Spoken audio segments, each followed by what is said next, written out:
Hi guys! Ito yung literal na nowhere to go kaming lahat. Kahit yung Giant Burger Resto na matagal na palang close, pinuntahan pa namin. Kaya reminder sa mga may biglang lakad dyan, kahit spontaneous ang trip, i-check nyo pa rin muna sa website or Facebook kung open, legit at safe yung pupuntahan. Pero kahit ganon, nag-enjoy pa rin naman kami. Kahit medyo malayo, nakakatakot yung daan. As in, may bridge na parang anytime pwede kang mahulog.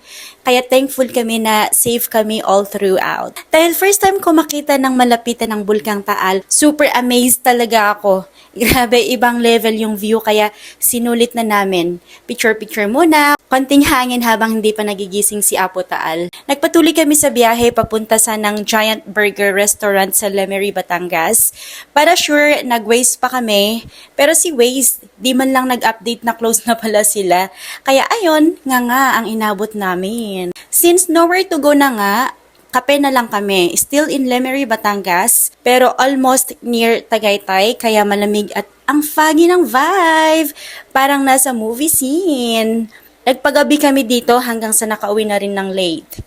Salamat sa panonood. Don't forget to follow, share, and support for more spontaneous lucky moments like this. Bye!